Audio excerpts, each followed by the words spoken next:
So students, आज का topic है it is about the nodal analysis. We are going to start about the nodal analysis.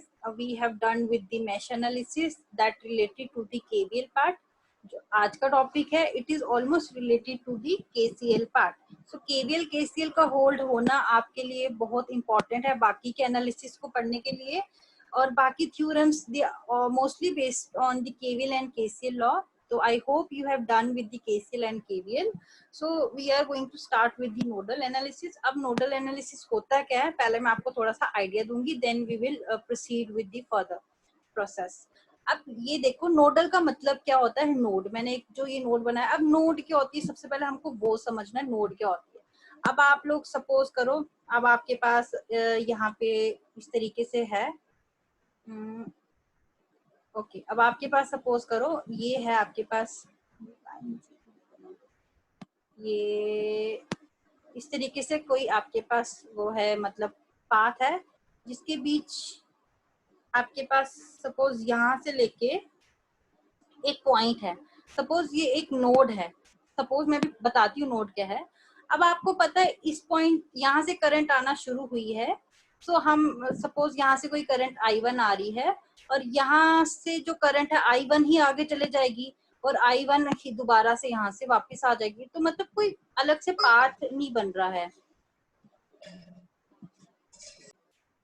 I मान लो, I1 मान लो, कोई भी करंट है वो यहाँ से जा रही है और यहाँ से आ रही है. मतलब अलग से कुछ भी हमारे पास नथिंग, मतलब डिफरेंट इज हैपनिंग. अब नोड को समझने के लिए एक चीज मैं आपको बताती हूँ. एक ऐसा पॉइंट, मतलब एक ऐसा पॉइंट जहां से मतलब कोई करंट आती है, अगर सपोज ये इस तरीके से, पहले मैं बना लेती हूँ. सो ये जुड़ा हुआ है. ओके, तो ड्राइंग पे मत जाना, ऐसे ऑनलाइन ड्राइंग ऐसी बनेगी. सपोज यहाँ से कोई करंट हमारे पास आई करंट है. सपोज ये आई ऐसे बन गया, आई करंट है हमारे पास, आता है यहाँ से. और ये हमारे पास नोड, मतलब एक ऐसा पॉइंट है जहां से तीन पाथ हमारे पास आगे जुड़ रहे हैं. ठीक है, आई करंट आता है. अब आई देख रहा है कि मेरे को तो आगे दो तीन पाथ मिल रहे हैं, मतलब यहाँ से सपोज दो पाथ मिल रहे हैं. अब क्या होगा, आई अपने आप को डिस्ट्रीब्यूट करेगा. मतलब एक पार्ट आई का यहाँ चला जाएगा, एक पार्ट आई का यहाँ चला जाएगा. वो जो सिंगल वाले मैंने बताया था, अगर बीच में नोड है वहां पे क्या हो रहा है, एक ही करंट है. मतलब आई को टूटने की भी जरूरत नहीं, एक ही करंट आगे जा रहा है, एक ही करंट मतलब पीछे जा रहा है. बट यहाँ उसको दो पाथ मिल गए. अब यहाँ से क्या करेगा, एक करंट यहाँ पे आएगा हमारे पास, आपका I1. एक सपोज करो यहाँ से चला गया हमारा I2. मतलब एक आई करंट ने I1 यहाँ भेजा और एक आई करंट की वजह से I2 पार्ट यहाँ गया. मतलब एक ऐसा पॉइंट जहां पे हमारे तीन से ज्यादा पाथ जो हैं ज्वाइन करते हैं, उस पॉइंट को बोलते हैं नोड. ठीक है, उस पॉइंट को बोलते हैं नोड. मैं रिपीट करती हूँ. मतलब मैंने कहा एक ये पॉइंट है जहां से हमारे कुछ पाथ जुड़ रहे हैं. एक पाथ यहाँ से आया, एक पाथ यहाँ से आया और एक पाथ यहाँ है, मतलब तीन पाथ हो गए. एक करंट है I and this current I now thinks that कि अब क्या करना चाहिए, अब क्या होगा, अब दो पाथ है, अब मैं कहाँ से जाऊं. So what I will do, I क्या करेगा, अपने आप को डिस्ट्रीब्यूट करेगा I1 और I2 पार्ट में, या कुछ भी हो सकता है. सो अलग अलग पाथ को डिवाइड कर दिया. So I am just giving an example. ठीक है, सो दिस होल, मतलब ये जो चीजें हैं ना, इसमें जो ये पॉइंट आ जाता है ना आपका ये वाला, इसको बोलते हैं हम नोड. क्या बोलते हैं, नोड. तो I hope this is clear to all of you. Okay, अब आगे हम अपने मेन पार्ट पे चलते हैं. नोड आपको क्लियर हो गया. अब ये देखो इस तरीके से जो मैंने बनाया, ये इस तरीके से बीच का पॉइंट भी नोट करा. मैंने क्या कहा नोड के लिए कि तीन या तीन से ज्यादा पाथ क्या बनाते हैं हमारे एक नोड को. So we are going to discuss about the nodal analysis. उसको करने के लिए पहले आपको KCL आना बहुत जरूरी है. ठीक है, हम KCL में क्या करते थे, मैंने बताया था कुछ करंट्स आती हैं, कुछ करंट्स जाती हैं कोई एक नोड से. ठीक है, एक पॉइंट से कुछ करंट्स आ रही हैं, कुछ करंट जा रही है. That time I use the word point or you can say that junction, but मैंने node का use नहीं किया. That's why now I am using the word node, क्योंकि आप लोग confuse हो सकते थे. अब मैं word use कर रही हूँ node. तो नोड इज दैट पॉइंट जहाँ पे रूट्स कनेक्ट हो रहे हैं, तीन या तीन से बहुत ज्यादा भी हो सकते हैं. ठीक है, तो बड़े ज्यादा कॉम्प्लिकेटेड एनालिसिस को अगर हमने करना हो तो वहाँ बहुत सारे रूट्स कनेक्टेड होते हैं. अब यहाँ पे देखो मैंने क्या बताया था केवीएल में, मैं आपको दोबारा केसीएल में क्या मैं बता देती हूँ कि मैंने कहा था कि इनकमिंग करंट जो होती हैं वो हमारी इक्वल होती है आउटगोइंग करंट से, मतलब या sum of incoming current is equal to sum of outgoing current, या हम लोग लेते थे कि सारी करंट्स का जो सम है वो 0 के बराबर होता है। दोनों मतलब दोनों तरीकों से लिख सकते हैं। या देखो इनकमिंग करंट कौन कौन सी जो नोड की तरफ बढ़ रही हैं, in a very common language मतलब I am trying to make you understand that node की तरफ बढ़ रही है मींस I1 है एंड दी और कौन सी करंट है ढूंढो, ये रही I2 है जो नोड की तरफ बढ़ रही है, और कोई है जो बढ़ रही है, नहीं बढ़ रही है। सो अब हो गया हमारा सम, जो बढ़ रही थी नोड की तरफ करंट्स जो आ रही थी पहुंच रही थी, और you can say anything you want to, मतलब आप अपनी लैंग्वेज में कॉमन लैंग्वेज में जैसे भी आपको कंफर्टेबल। सो ये रहा आपका नोड का आना नोड की तरफ। अब इसको सपोज करो आपने क्या किया, ये हमने इसको ऐसे रखा ब्रैकेट में। सो मैंने आपको बताया था ना, फिर हमने प्लस किया, ये सारी चीजें अब हमारी इस तरीके से ब्रैकेट में आ गई। अब हमने करना है प्लस कौन सी वाली करंट्स को जो नोड की तरफ क्या हो रही हैं हमारी, मतलब वापिस नोड से बाहर जा रही हैं। कौन कौन सी है, एक I3 है, एक I4 है। इस तरीके से हमने लिख दिया।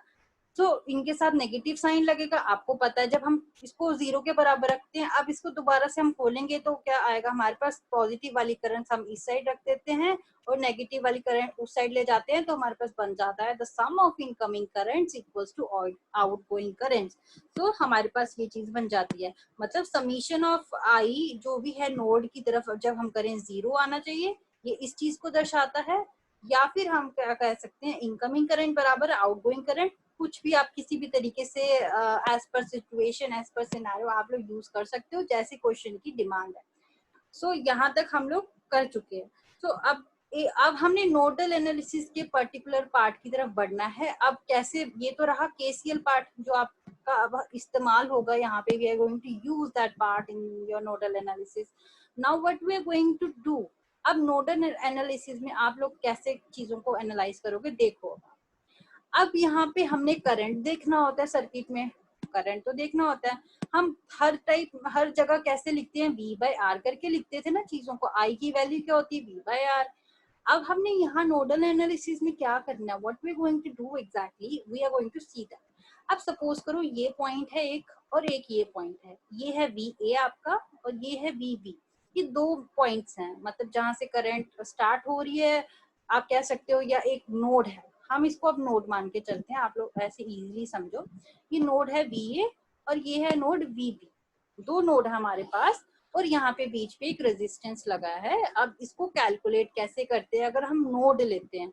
अब आप ये मत देखो यहाँ से और भी पाथ जा रहे हैं, मतलब यहाँ से 3 पाथ और निकल रहे हैं, 3 से ज्यादा पाथ निकल रहे हैं, और यहाँ से भी 3 निकल रहे हैं, बट हम एक छोटे से पार्ट को देख रहे हैं। हमने नोड में लिखना कैसे होता है, नोडल एनालिसिस में करंट की वैल्यू को कैसे लिखना होता है, मैं आपको छोटा सा पार्ट बता रही हूँ, ना कि मैं आपको बता रही हूँ कि यहाँ पे रूट्स मतलब अलग अलग पाथ है। ये पूरा एक सर्किट है, सपोज मैंने बस अब आपको क्या बताया, एक छोटा सा पार्ट लेके बताया कि अगर पूरा सर्किट आएगा तो आपको लिखना कैसे, वो भी मैं आपको बताऊंगी, डोंट गेट वरी। अब लिखना क्या होता है, देखो एक करंट I1 यहाँ जा रहा है, VA से लेके VB तक एक करंट जा रहा है I1। अब हमने करंट की वैल्यू कैसे लिखते हैं, ओम्स लॉ के according I equals to V/R, ठीक है। V हमारा होता है पोटेंशियल डिफरेंस। अब इस पोटेंशियल डिफरेंस को ही हम नोड के अकॉर्डिंग लेके चलेंगे, कैसे लिखना है, लेट्स सी। अगर करंट की वैल्यू इस डायरेक्शन में इस तरीके से है, मतलब अगर हम नोड ए मतलब नोड VA को कंसिडर करते हैं, अगर VA की तरफ से देखा जाए, in easy language we can say that, अगर जैसे मैं बताती ना नोड की तरफ करंट का आना जाना, बस उस चीज को ध्यान रखो।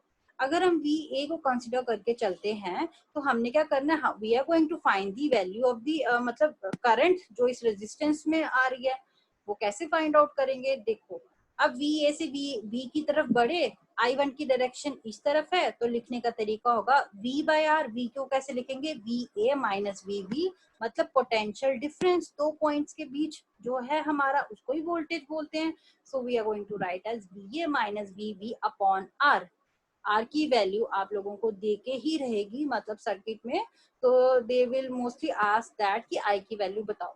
अच्छा अब क्या होगा, अगर आप लोगों के दिमाग में नेक्स्ट क्वेश्चन होगा कि अगर करंट हमारा VB से VA की तरफ जाए तब क्या करेंगे। सपोज कोई करंट है I2 जो VB से VA की तरफ जा रहा है, उसको कैसे लिखेंगे।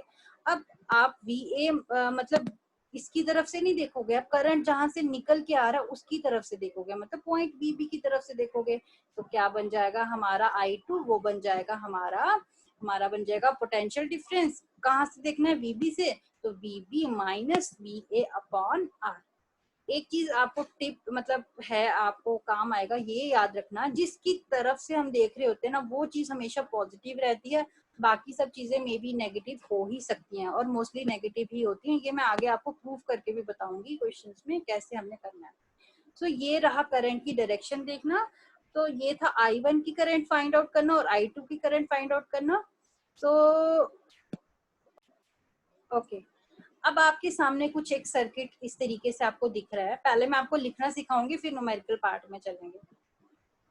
कुछ इस तरीके से चीजें दिखाई दे रही है जहाँ पे कुछ रेजिस्टेंसेस लगे हैं, कुछ ये सब। अब हम देखते हैं अब करना क्या है। अब मैंने रेड सर्कल से यहाँ पे मार्क करा हुआ है, आपको एक पॉइंट दिया है VA, एक पॉइंट दिया है VB। ये चीजें आपको देके रहेंगी, मतलब आपको खुद ही पता चल जाएगा नोड कैसे, सिर्फ प्रैक्टिस से। और मोस्टली बताया ही होता है कि ये नोड एक ये है और एक ये है। मतलब पूरे सर्किट में जो अरेंजमेंट है वहां पे हमें एक नोड VA देके रखा है, एक VB नोड देके रखा है। For your convenience I have marked it with the red pen. So कुछ रेजिस्टेंसेस दिए। अब ये नोड कैसे नोड है, ये डायरेक्शन यहाँ भी जा रही है, नीचे भी जा रही है। आई टोल्ड यू ना दैट मोर देन 3 पाथ क्या बनाते हैं एक नोड को। अब VB की तरफ देख लो, एक पाथ यहाँ, एक पाथ यहाँ, एक पाथ यहाँ, तो हाँ ये नोड है। अब आप एक चीज देखो, आपको एक और बात बिल्कुल दिमाग में रखनी है कि आपने सबसे ये जो चीज दी है ना V0, ये भी एक नोड है। अब आप लोग सोच रहे होंगे कि नीचे से हम लोगों ने क्यों नहीं लिया। नीचे से हमने इसलिए नहीं लिया क्योंकि जो नीचे भी हमको दे के रखा होता है ना V0, ये हम लोगों ने क्या करना होता है, इसको एज ए रेफरेंस नोड लेना होता है, एज ए रेफरेंस नोड। और इसकी वैल्यू क्या होती है, हर बार 0 होगी, ये याद रखना। इस वाले रेफरेंस नोड की वैल्यू 0 ही होगी। मतलब मोस्टली ये ग्राउंडेड पार्ट होता है, लेकिन इसको भी कंसिडर करना है, छोड़ना नहीं है। इसकी वैल्यू 0 वोल्ट ही होगी। नीचे से ये जो नोड होती है, सपोज आपने ये जो पाथ बनाया है उसकी वैल्यू 0 वोल्ट होगी। ठीक है। अब हमने देखा एक VA नोड है, एक VB नोड है, एक और नोड है जिसको हम बोलते हैं रेफरेंस नोड। क्वेश्चंस में इसको यूज कैसे करना है मैं सिखाऊंगी। चलो भाई, हम लोगों को पता चल गया। अब कुछ रेजिस्टेंसेस लगे हैं, कुछ वोल्टेज सोर्स लगा है। मैंने आपको each and everything I have marked, plus minus से लेके everything, so that you will not get confuse. अब हम स्टार्ट करते हैं चीजों को लिखना। अब लिखेंगे कैसे, आई होप आप लोग कॉपी पेन लेके बैठे हो। अगर नहीं तो फिर देखो, क्योंकि जब मैं शफल करूंगी पेज तो ये नीचे की तरफ चला जाएगा। ओके, अब हमने एक चीज लिखनी है, जब भी क्वेश्चन को सॉल्व करना है वी हैव टू राइट एक पॉइंट लिखना है। हमने क्या लिखना है, assuming all current moving outward. ये पॉइंट लिखना है, तभी क्वेश्चन को आगे बढ़ाना है। इसी पॉइंट से हमारी चीजें सॉल्व होंगी। डायरेक्शन क्या है, आउटवर्ड। चलो VA नोड है, सपोज यहाँ से करंट यहाँ जा रही है, इधर से यहाँ आउटवर्ड है ना, इस नोड के आउटवर्ड। अगर VB को लेंगे, इसको भी हमने ऐसे ही लिखना, आउटवर्ड डायरेक्शन बना लेनी है। तो मैंने इस तरीके से VA को यहाँ पे पॉइंट आउट करके आउटवर्ड बनाई है। आप लोग सभी को ऐसे ही करोगे। अब ठीक है, चलो अब हम क्या करेंगे, लिखेंगे कैसे वो देखते हैं। अब हमने लिखना है, मैंने आपको बताया ये वाला पॉइंट लिखना है, अज्यूमिंग ऑल करंट्स जो है मूविंग आउटवर्ड। अब हमने क्या करना है, इस तरीके से मैंने आपको बताया ना कि मतलब इनकमिंग करंट और आउटगोइंग करंट इस तरीके से होती हैं। अब हमने, अगर हम मान लेते हैं कि हमारी मतलब सिर्फ इनकमिंग करंट है या आउटगोइंग करंट है, उसको हमने 0 के बराबर लिखना है। यहाँ पे हमने लिखा है आउटवर्ड करंट है, मींस आउटगोइंग करंट है, उसको हमने 0 के बराबर लिखना है। अब क्या लिखना है, ये कंफ्यूज मत होना, मैं बताती हूँ कैसे लिखना है। सबसे पहला पॉइंट है अप्लाई KCL टू नोड 1, जो कि है हमारी VA नोड है ना हमारी। चलो अब KCL अप्लाई करते हैं। अज्यूम कर लिया हमने सारी current downward move outward move कर रही हैं। कैसे अप्लाई करना है KCL, चलो देखते जाओ। अब मैंने आपको वो तरीका सिखाया ना, मतलब आई की वैल्यू कैसे निकालते हैं। बट अब मैंने एक और चीज बताई थी कि 2 पॉइंट्स हैं इस तरीके से, वो जो याद करो अभी जस्ट मैंने सिखाया कि कैसे निकालते हैं, वो चीज आपको याद रखनी है यहाँ पे कि 2 पोटेंशियल डिफरेंस को माइनस करना, वो आपको याद रखनी है। चलो लिखने का तरीका सीखते हैं। अब पॉइंट वी के क्रॉस हमने देखना है कहाँ कहाँ से पाथ जुड़ रहा है, कहाँ कहाँ से आ रहा है। सबसे पहले तो वी से लेके वी तक एक पाथ है, फिर वी से लेके नीचे वाला पाथ है, फिर एक ये वाला पाथ है, मतलब तीनों पाथ का हमको लिखना है। कैसे लिखेंगे? हम लिखेंगे V A minus V B upon R3। मैंने बताया था करंट की वैल्यूज को लिखना है। सबसे पहले लिखेंगे V A minus V B upon R3, ये आ गया हमारा पहला वाला पाथ का करंट। ठीक है, आउटवर्ड करंट है। कैसे लिखा हमने? इस तरीके से जा रहा है, तभी हमने वी ए को बोल लिया positive. V A minus V B, सभी लोग लिखते जाओ साथ साथ नोटबुक्स में, V A minus V B upon R3। चलो एक पाथ हो गया हमारा कंप्लीट। प्लस मैं साथ साथ दिखाते भी चाहती हूँ क्या बोला मैंने। मैंने बोला V A minus V B upon R3, फिर करेंगे प्लस। करंट तो प्लस ही करना है हमने सारा, बाकी चाहे जो अंदर जो मर्जी हो। ये हो गया हमारा V A minus V B by R3। अब हमने किया प्लस। अब प्लस के बाद हमने क्या देखा वी ए माइनस वी, ये वाला रूट लेना है, ये वाला रूट। अब चाहे हमारे पास ये वोल्टेज, मतलब हम मतलब इसको इग्नोर नहीं कर सकते, चाहे जो मर्जी है, we have to consider this reference voltage हमेशा हमेशा। समटाइम्स क्या होता है इसकी कुछ वैल्यू दे दी होती है, बट हर बार आप यही मान के चलो 0 वोल्ट है, बट आपको ये कंसीडर करना ही करना है, वरना आपके मार्क्स कट हो जाएंगे। तो हमने लिखना कैसे इस वाले पाथ के लिए, V A minus V naught, मतलब इस वाले रूट में अगर हम आते हैं तो यही पोटेंशियल डिफरेंस है। जैसे हमने यहाँ से यहाँ तक देखा था, अब यहाँ से हम यहाँ देखेंगे, तो हम कैसे लिखेंगे V A minus V naught upon R2। चलो ठीक है, लिख लिया। अब we A minus 0 upon R2 क्या बन जाएगा? V A upon R2। मतलब क्या हुआ? जो मैंने बोला उसका मैं मतलब बताऊं क्या हुआ। मैंने बोला V A minus we zero by R2, तो वी जीरो की वैल्यू 0 है, तो we A minus 0 bye R2 करेंगे तो अल्टीमेटली क्या बन जाएगा? वी ए बाय R2 बनेगा ना। तो हम इसको डायरेक्टली भी लिख सकते हैं बट आपको अपने एग्जाम में इस तरीके से लिखोगे तो ही ठीक रहेगा। ये आप मतलब एनालिसिस जब बड़े बड़े लेवल्स पे करते हो तब आप डायरेक्ट लिखना सीखोगे, but most of the cases इस तरीके से लिखो और सिंप्लीफाई करके फिर उसको डायरेक्ट तरीके से लिखो। ओके, अब आया ये वाली हो गया करंट, एक ये पाथ का हो गया, एक ये पाथ का हो गया। अब नेक्स्ट हम प्लस कर रहे हैं, तीसरा करंट लिखेंगे, तीसरे पाथ का करंट। वो कैसे लिखेंगे अब हम, अब वो देखते हैं। अच्छा भाई, हमारे पास we have completed with this path. अब हमारे पास तो ये बचा पाथ, अब इसको कैसे लिखना है? इसमें तो ये वोल्टेज सोर्स आ गया। अब क्या करें? तो अब कैसे लिखेंगे जब इस तरीके की सिचुएशन हो? कुछ नहीं करना, जैसे हम लिखते आते वैसे करेंगे, लेकिन अब तरीका क्या होगा थोड़ा ध्यान से देखना है। हमने यहीं से वीए की तरफ से सारी चीजें देखनी है, जिस नोड को हम लोग देख रहे हैं ना उसकी तरफ से ही चलना है। तो ये प्रैक्टिस करना तभी आएगा। हमने क्या किया, वी ए माइनस, हमने लिखना है वी ए माइनस, हम तो माइनस होता है, वी ए माइनस। अब ये वाला वोल्टेज सोर्स है तो ये भी पोटेंशियल डिफरेंस, और ये है यहाँ पे V1 लिखा हुआ। अब एक चीज है, मैंने यहाँ माइनस प्लस लगाया, there some reason behind it. हमने लिखना है वी ए माइनस और ब्रैकेट में लिखेंगे माइनस V1। अगर यहाँ प्लस होता तो प्लस V1 लेते, तो अगर माइनस है तो माइनस V1, तो हम लिखेंगे V A minus minus V1 by R1। जो मैंने बोला वो लिखेंगे कैसे, मैंने ये बोला वी ए माइनस ब्रैकेट में माइनस V1। अगर V1 हमारा पॉजिटिव साइड से शुरू हो रहा था तो प्लस लिखते, नेगेटिव है तो नेगेटिव लिखेंगे। अल्टीमेटली जब इसको खोल के लिखेंगे तो क्या बन जाएगा हमारे पास, प्लस बन जाएगा। ठीक है, सो इस तरीके से हमने सिचुएशन सॉरी करंट्स को लिखा, और सारी एक इस वाली चीज को हमने डाला 0। हमने 3 इक्वेशन इसीलिए लिखी है बिकॉज हमारे पास देयर आर ओनली 3 पाथ्स। अगर मोर देन 3 पाथ्स होते, हम लोग अगर ऊपर से सपोज कोई पाथ जा रहा होता तो हम उसका भी लिख लेते, लेकिन हमने पहले लिखना है assuming all currents moving outwards. फिर हमने इस पाथ का वो लिखा करंट, इस पाथ का करंट लिखा, देन हमने इस पाथ का लिखा। देखो इस पाथ का लिखा, नीचे हमारे पास क्या आ रहा था, रेफरेंस वोल्टेज, उसको लेके हमने लिखा, रेफरेंस वोल्टेज को कंसिडर करके लिखा। फिर यहाँ से वी भी आ रहा था, फिर इस पाथ से हमारे पास ये वाला वोल्टेज सोर्स था। तो हमने सारी चीजों को इस तरीके से लिखा।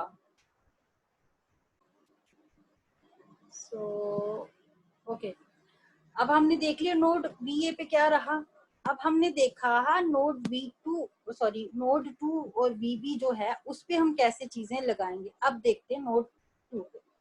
ओके चलो भाई देखते हैं कैसे होगा चीजें सॉर्ट आउट यहाँ पे। अब क्या करें, क्या पॉइंट बताया था, मैंने बताया था कि सारी करंट्स को आउटवर्ड आपने एज्यूम करना है।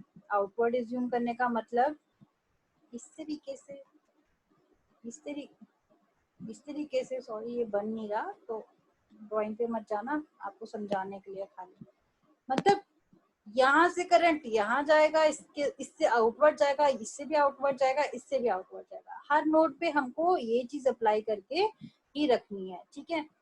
अब देखते हैं सारी चीजों को एज्यूम करके कैसे होता है। There is only 10 minutes left. If कुछ कैंसिल आउट हो जाता है तो काइंडली ज्वाइन इट अगेन, ठीक है। सो फटाफट से कंप्लीट करते हैं। अब हमने क्या किया, हमने देखा आउटवर्ड करंट है, so what we are going to do now, हम लोग VB की तरफ से देखेंगे। चलो ठीक है, पहले एक पाथ को देखते हैं। तो मैंने क्या लिखना सिखाया था, इस तरीके से जहां से भी जो करंट मूव निकल के जा रहा होता है ना, उसमें हम लोग क्या करते हैं, उस वाले पॉइंट से चीजें लेना शुरू करते हैं। हम लिखेंगे VB minus VA upon R3। What we are going to write now, VB minus VA upon R3। देख लो आप लोग नीचे क्या लिखा है मैंने, नोड चल रहा है ये देखो VB माइनस VA R3, इस तरीके से लिखा। चलो नेक्स्ट हम देखेंगे अगली वाली नोड।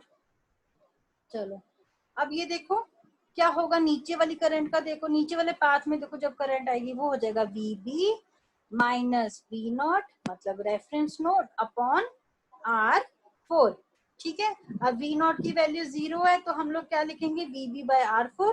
अब कैसे लिखा, ये देखो VB माइनस V0 या V0 भी बोलते हैं, sometimes we called it as V0। सो यहाँ पे लिख दिया, इसको डायरेक्ट ऐसे लिखना। चीजें तो प्लस हो रही हैं अंदर जो मर्जी हो, बट बाहर जैसे हमने लिखना है प्लस करके। अगर आपको डाउट होता है तो ब्रैकेट में डाल लो। थर्ड वाला पाथ देखते हैं। चलो थर्ड वाला पाथ कैसे बनाया है इन्होंने। अब थर्ड वाला ये आ गया, ये हो गया, ये हो गया। थर्ड वाला देखते हैं कैसे हुआ। थर्ड वाले पार्ट में व्हाट दे हैव डिड कि यहाँ से देखो भाई VB ये इस तरीके। अब मैंने वहां क्या सिखाया था, क्या आ गया, पोटेंशियल डिफरेंस V1 आ गया, यहाँ पे V2 आ गया। अब क्या है, मैंने यहाँ पे साइंस आप लोगों के लिए लगा दिए। अब देखो बड़ा वाला जो होता है ना उसको पॉजिटिव होता है, जो छोटा वाला होता है नेगेटिव होता है। हाँ आई होप ये सब चीजें आपको पता होंगी, फिर भी मैंने यहाँ चीजें लगा दी हैं। अब हमने क्या करना है, VB हम क्या लिखते थे, माइनस करना होता है सब कुछ। VB माइनस ब्रैकेट में लिखेंगे प्लस V2, क्योंकि यहाँ पे प्लस है। हमने वहां ब्रैकेट में माइनस V1 लिखा था, बट यहाँ पे प्लस V2 है, V2। तो VB minus plus V2 upon R5। कैसे लिखा देखो जरा, ये देखो VB minus plus V2 upon R5, और सारी इक्वेशन ये हो जाएगी हमारी 0 के बराबर। तो ये रहा हमारा तरीका करंट को लिखने का। फिर दोनों इक्वेशन को हम लोग सॉल्व कर सकते हैं, मतलब सिंप्लीफाई करके देख सकते हैं कि कैसे कैसे चीजों को सॉल्व करना है।